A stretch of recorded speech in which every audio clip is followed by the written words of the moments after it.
আমার হরি ভজন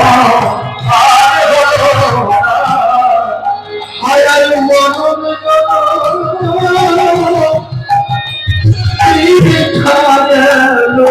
আমার হরি ভজন আয় ভগবান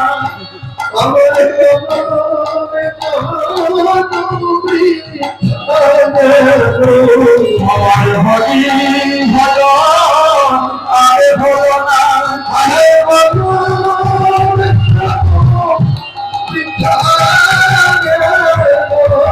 আমার হরি ভজন আয়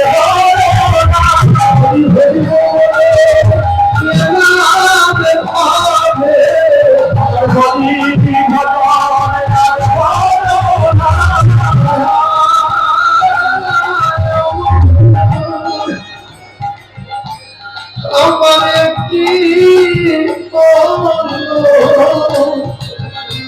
আমার হরি ভজন আর আমার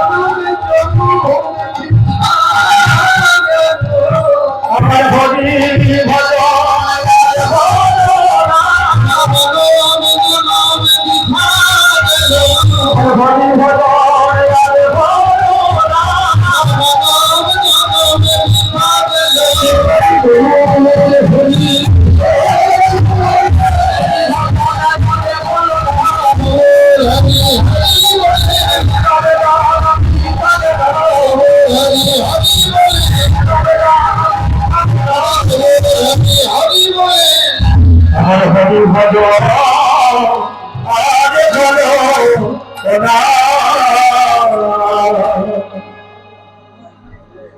এবং দুনিয়ার মানব জন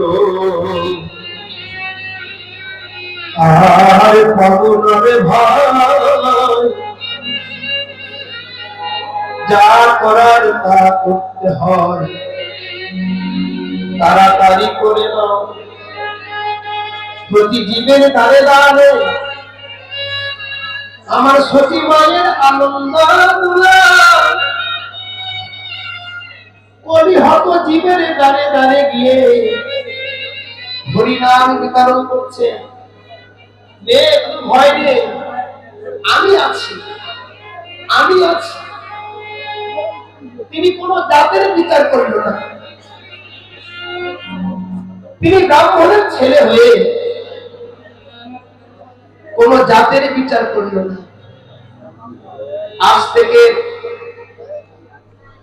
537 বছরের আগে জাতের একটা গৌরব ছিল আপনারা ইতিহাস পড়েছেন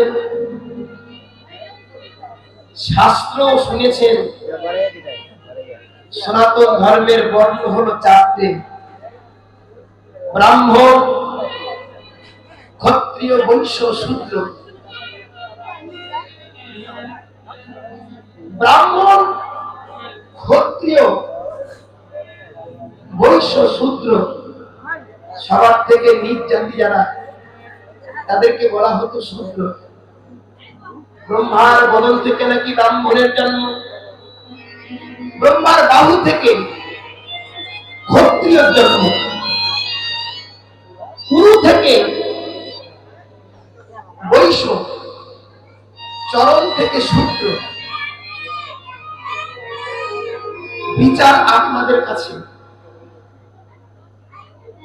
যারা একটু বেশি উচ্চ মার্গের মানুষ তাদের মধ্যে অহংকার থাকে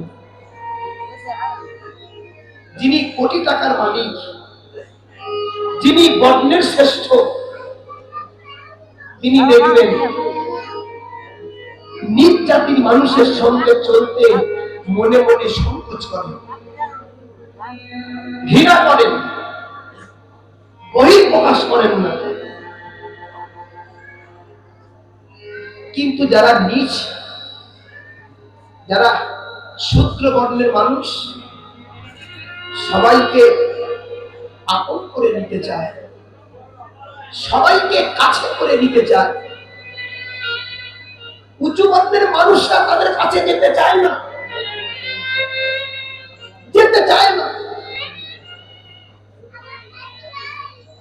মহাপ্রভু আর কত করুণা। দেখুন, যখন হরিদাস তিনি অদ্বৈত আচার্যের বাড়িতে এসেছিলেন, সেদিন ছিল অদ্বৈত আচার্যের মায়ের বাৎসরিক কাজ ছিল। কয়েক হাজার ব্রাহ্মণ সেবা দেওয়ার কথা, বৈষ্ণব সেবা দেওয়ার কথা, কিন্তু তার বাড়ি যখন হরিদাস গিয়েছিল বলে ব্রাহ্মণরা ঘোষণা করে দিল, অদ্বৈত আচার্য তুমি ব্রাহ্মণ হয়ে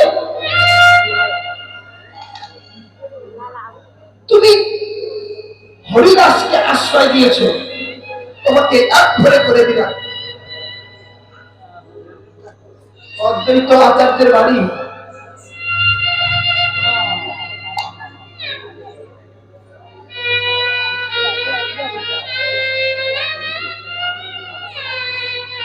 কেউ এলো না, অদ্বৈত দরজা দিয়ে দিল, আমার কারো প্রয়োজন না,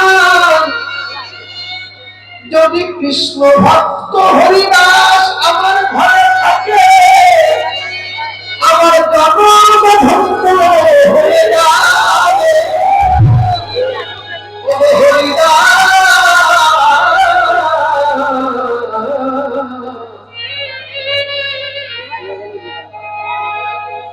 বাবা, ভগবানের প্রতি বিশ্বাস রাখো,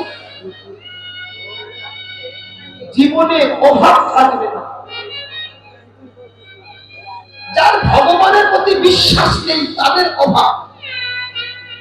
গীতায় নবম অধ্যায়ে পরিষ্কার লেখা আছে, অনন্যা চিত্তান্তং যোজনা পূজ্যপশ্যতে তেষামিত্তাভিযুক্তং যোগ্যমং ভক্তহম।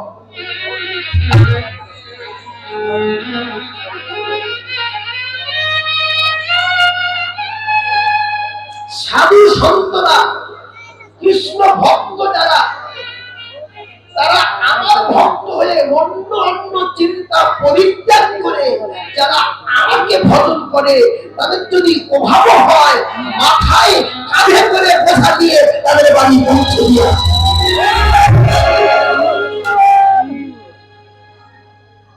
অর্জুন মিশ্রের কাহিনী শুনেছেন তো আপনার সবাই। অর্জুন মিশ্র ভিখারি ব্রাহ্মণ, ভিক্ষা না করে জীবন চলে না, কিন্তু প্রতিদিন এক অধ্যায় করে গীতা পাঠ করে। গীতা পাঠ না করে সে বাইরে ভিক্ষা করতে যেত না। ভিক্ষা না করলে সংসার চলত না। প্রথম অধ্যায় থেকে শুরু করে যখন নবম অধ্যায় গিয়ে ওই শ্লোকটা পড়ছে, শ্লোকটায় কি লেখা পড়লেন? অনন্যা চিন্তান্তং যোজনা পূজ্যপশ্যতে তেষাং নিত্যাভিযুক্তং যোগ্যমং ভক্তহম। ভক্তের অভাব, ভক্তের দুঃখ, ভক্তের ব্যথা, ভক্তের যদি অভাব হয় ভগবান কাঁধে করে বোঝা বয়ে দেয়। বিশ্বাস করো না, ওই শ্লোকটার উপরে একটা পেন দিয়ে কলম দিয়ে দাগ মেরে দিল। আপনাদের চরণে আমার কোটি কোটি নিবেদন, যদি কেউ গীতা পাঠ করেন গীতার গায়ে কোনো কলম দিয়ে দাগ দেবেন না। গীতার প্রতিটা অক্ষর ভগবানের অঙ্গ। ও বেটা, অর্জুন মিশ্র কলম দিয়ে কেটে দিয়ে ভগবান ভক্তের বোঝাবো, বিশ্বাস করেনি। গীতার গ্রন্থটা রেখে দিয়ে ভিক্ষা চুলিনি ভিক্ষা করতে গেছে। চলে গেছেন এমন সময় একটা 8 বছরের ছেলে, একটা 7 বছরের ছেলে, আমার কৃষ্ণ আর বলরাম রাখালের বেশ ধরে কাঁধে শিকা বাড়ি নিয়ে ব্রাহ্মণের বাড়ি হাজির। ব্রাহ্মণীকে ডাকছে, মা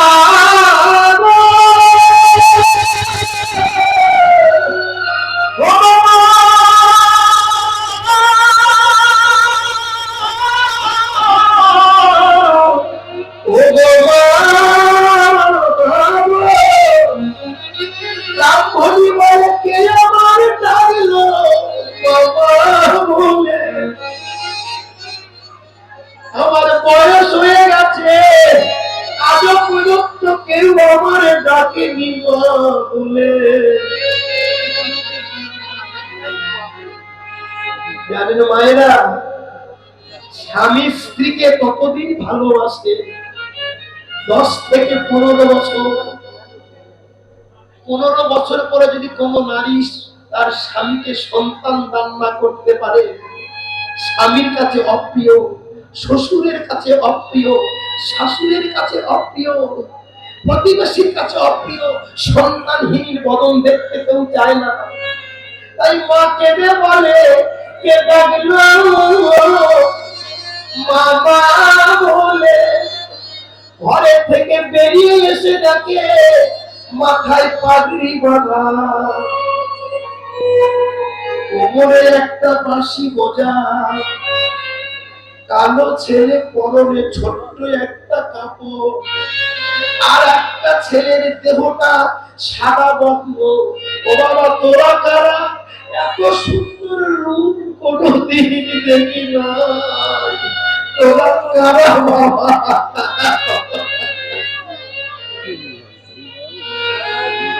গোবিন্দ বলে, মা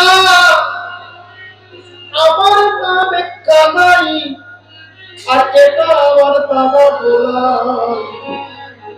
বাবা আর একবার মা বল। মা ছুটে এসে ওই ব্রাহ্মণী মা কৃষ্ণ আর বলরামকে বুকের মধ্যে জড়িয়ে ধরেছে। ওরে খোকা রে, ওরে খোকা রে,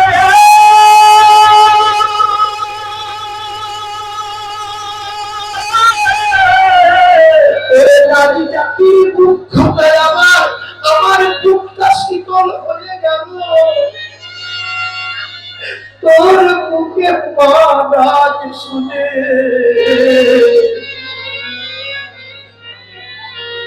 কিন্তু বাবা, তোর পিঠে রক্ত কেন? কে মেরেছে? ব্রাহ্মণী দেখছেন কৃষ্ণের কালো ছেলেটার পিঠ কেটে গিয়ে রক্ত পড়ছে। কে মেরেছে জানো মা? আমি আর আমার দাদা মাঠে গরু চড়াচ্ছিলাম। তোমার স্বামী এই শিখাবাদ দিলাম, বড় শিখাবাদ, ওই যে বাটে করে গোয়ালারা বাড়ি বাড়ি দুধ দিয়ে যায়, দেখেননি? ওই একটা বাসের উপরে মাঠে থেকে ধান বয়ে নিয়ে আসেন। কি বলেন আপনারা? বাস দিয়ে তৈরি, এদিকে এদিকে থাকে, এদিকে থাকে শিখাবাদ বলেন বৃন্দাবনের ভাষা। ওই বাঘটা এনে বলছে, তোমার স্বামী আমাদের কাছে গিয়ে বলে, ছেলে তোরা দুজন মিলে এই দুটো শিখাবাদ আমাদের বাড়িতে নিয়ে আয়। আমি দিতে যাইনি, তাই মেরেছে, আমার পিঠটা ফেটে গেছে। জানো মা, আমার কেউ কোনোদিন পিঠে বাড়ি মানে না মা, আমাকে সবাই আদর করে, কিন্তু তোমার স্বামী কিবার মেরেছে দেখো না, পিঠ দিয়ে রক্ত ধরে পড়ছে।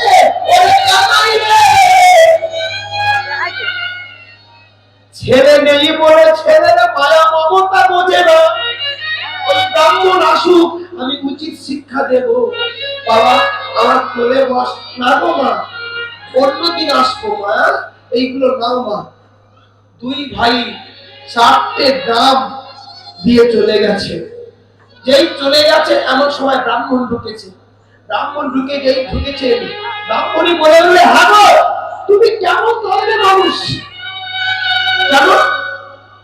ছি, তুমি না ব্রাহ্মণ, তুমি না বর্ণের শ্রেষ্ঠ, তুমি দুটো শিশুকে মেরেছো। আমি আমি দুটো শিশু মেরেছি? হ্যাঁ মেরেছো। একজনের নাম কানাই আর একজনের নাম বলাই। কি বললে? কি নাম বললে? কি নাম বললে? কানাই আর বলাই। ঠিক বলছো? হ্যাঁ গো, ওই দেখো বোঝা মিলে গেছে, বোঝা